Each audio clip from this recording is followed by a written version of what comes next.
Hoy nos metemos de lleno en una tensión que, bueno, yo creo que define bastante nuestro tiempo. Por un lado, esa comodidad de la certeza, de saber que algo es verdad y punto, y por otro, la libertad, que es mucho más exigente, de dudar de todo. Es casi una batalla filosófica que se está librando ahora mismo sobre qué es la verdad y sobre quién tiene derecho a definirla. Totalmente. Vamos a analizar un movimiento filosófico muy reciente de este siglo que se conoce como el nuevo realismo.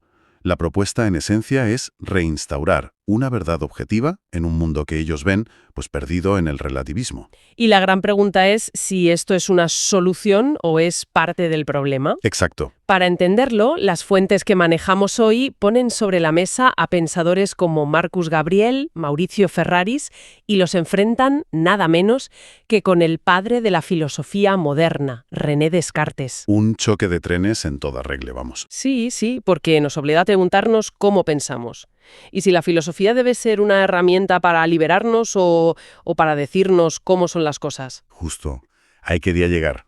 La misión de hoy es averiguar si esta vuelta a la verdad objetiva es el antídoto que necesitamos contra, no sé, la desinformación, las fake news. O si por el contrario estamos abriendo la puerta a un nuevo dogmatismo sin darnos cuenta. Eso es. La gran pregunta que lo sobrevuela todo es, ¿estamos pasando de la meditación personal, del yo pienso, a una especie de legislación de la verdad? Planteado así asusta un poco. Bueno, pues para empezar, creo que es fundamental hacer un pequeño viaje. Siglo XVII. Tenemos que hablar de Descartes, pero no como esa figura de los libros de texto, sino como un auténtico rebelde. Hay una pista clave en el título de su obra más famosa, Meditaciones. La propia palabra ya nos dice algo. Claro. No es un tratado, no es un decreto. Es una meditación, es un viaje interior, algo íntimo. Y es un punto de partida de una humildad, radical. Descartes no está escribiendo un manual de instrucciones para el cerebro. Para nada. De hecho, en su discurso del método lo deja clarísimo, y cito de memoria. Mi propósito no es enseñar aquí el método que cada cual debe seguir, sino solamente mostrar de qué manera he tratado de conducir la mía. Es que es la antítesis de un dogma. No te dice, piensa así. Te dice, mira, así he intentado pensar yo. Por si te sirve. Totalmente. Y eso lo cambia todo. De repente, la responsabilidad de encontrar la verdad recae en cada individuo. Claro, ya no en una institución. Exacto. Al poner al yo, con mayúsculas, en el centro, la verdad deja de ser algo que te viene dado desde fuera, la iglesia, la tradición, la autoridad, y se convierte en un descubrimiento personal. Al que se llega a través de la duda, que es lo más potente de todo. Es un acto de liberación tremendo. Es que la duda en Descartes no es debilidad, es la herramienta más potente que tenemos, el filtro de calidad definitivo. Ya. Hay una frase en sus meditaciones metafísicas que es potentísima. Dice algo como, me aplicaré seriamente y con libertad a destruir en general todas mis antiguas opiniones. La palabra clave es libertad. Por supuesto. Su método es un ejercicio de soberanía individual. Antes de creer en algo, tienes que tener el valor de dudar de todo lo que creías saber. Entonces, para que quede claro el punto de partida, para Descartes, la verdad es una experiencia. Es esa certeza a la que llegas tú en tu mente después de un interrogatorio brutal. Eso es.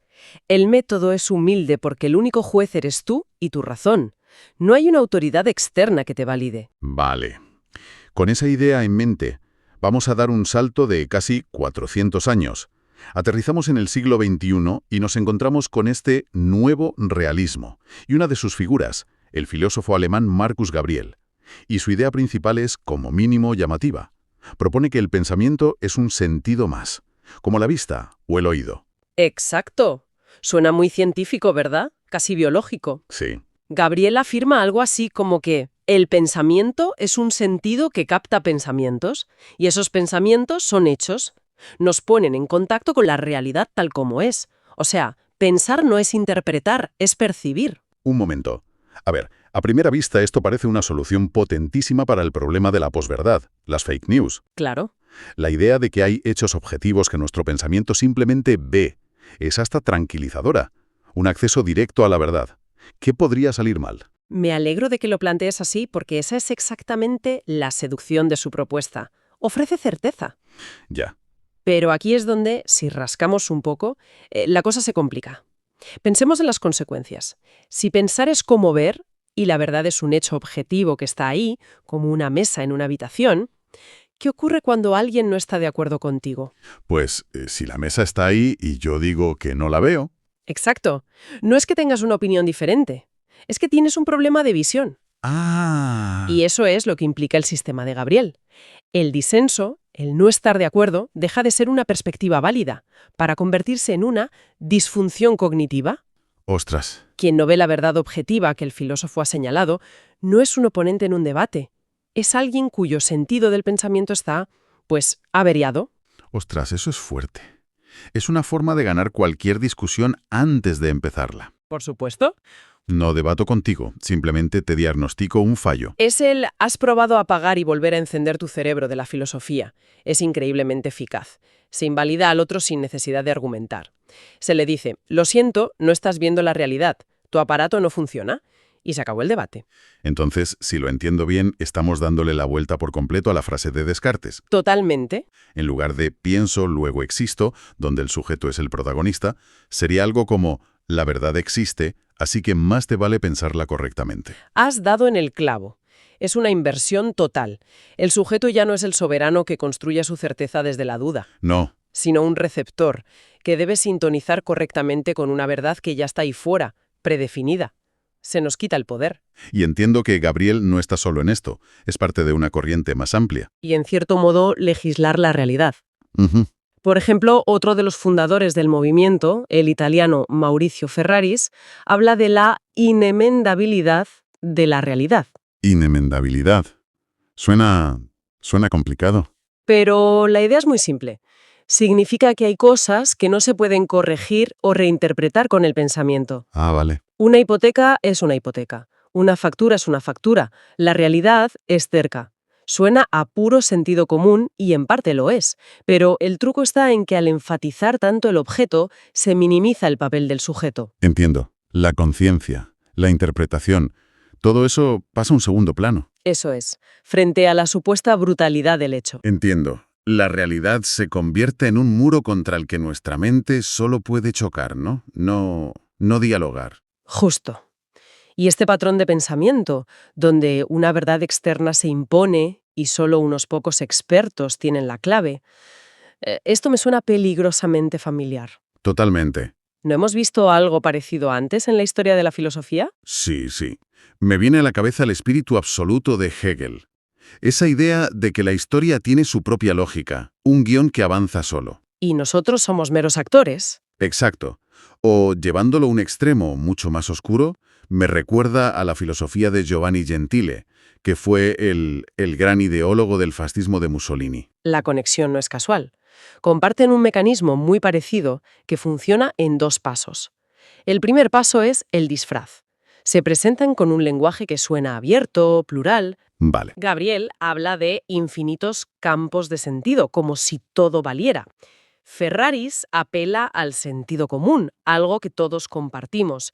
Parece muy democrático. Pero luego llega el segundo paso, que es la trampa. Ahí está. La trampa es que, una vez aceptado su marco, resulta que todas esas verdades que hay en esos campos son objetivas y evidentes, pero solo para quien sabe mirar. Claro. Y, casualmente, ellos, los filósofos del sistema, se reservan el papel de legisladores. Son ellos quienes dictan qué es real y qué es una disfunción. Con lo cual, el pluralismo inicial es una ilusión. Exacto, porque la estructura que decide qué cuenta como verdad es única y está controlada por ellos. Es como si te dieran a elegir entre 1000 platos, pero todos han sido cocinados por el mismo chef y con los mismos ingredientes.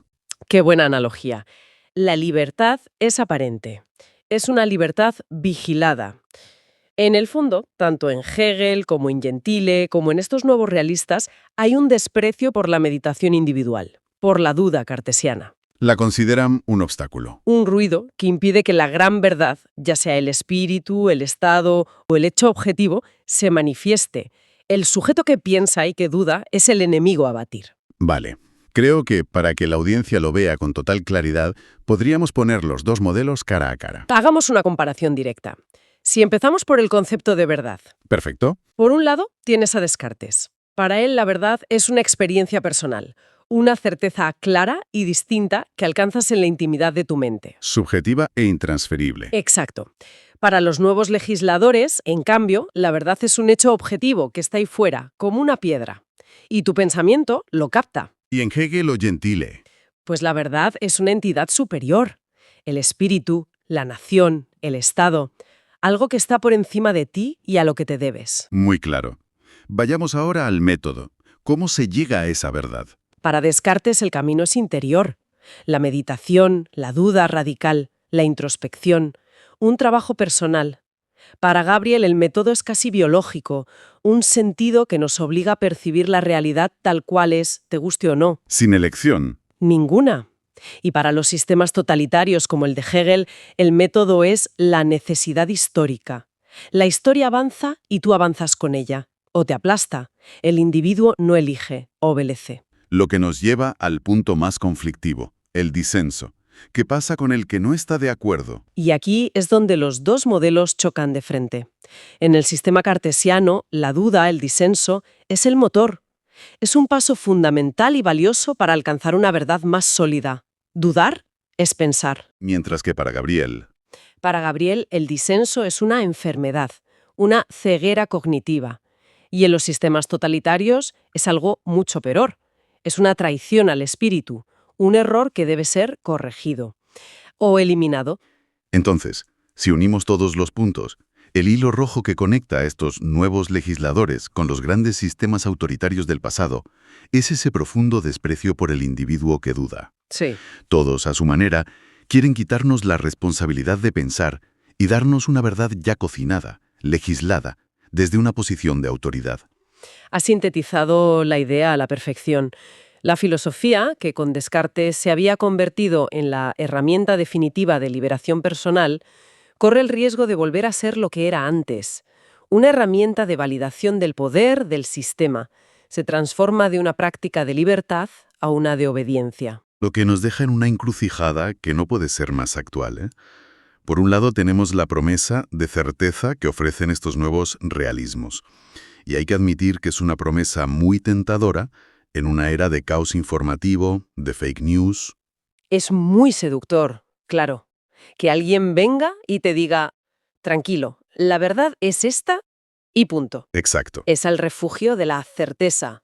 Es la misma razón por la que la gente, a lo largo de la historia, se ha entregado a sistemas totalitarios, ya sean políticos, religiosos o filosóficos. Ofrecen calma a cambio de libertad.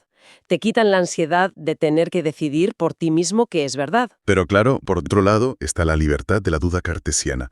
Es mucho más exigente, más incómoda. Mucho más. Porque te obliga a ser el responsable último de tus propias creencias. No puedes delegar esa tarea. Y aceptar estos nuevos sistemas implica sacrificar lo que las fuentes llaman la honestidad cartesiana. Renunciar a ese deber de dudar. El riesgo no es pequeño, porque es una vuelta a un fundamentalismo donde la verdad se impone desde fuera, no se descubre desde dentro. ¿Se nos pide que cambiemos nuestra soberanía intelectual por un poco de seguridad? En esencia, sí. Es una elección fundamental sobre qué tipo de pensadores queremos ser. Y con esto quizá podríamos cerrar con una pregunta, algo para que nuestra audiencia siga dándole vueltas. Adelante. En un mundo saturado de información y desinformación, donde todos nos sentimos un poco perdidos, ¿es la Buda cartesiana, esa insistencia en el yo pienso, una herramienta de resistencia indispensable?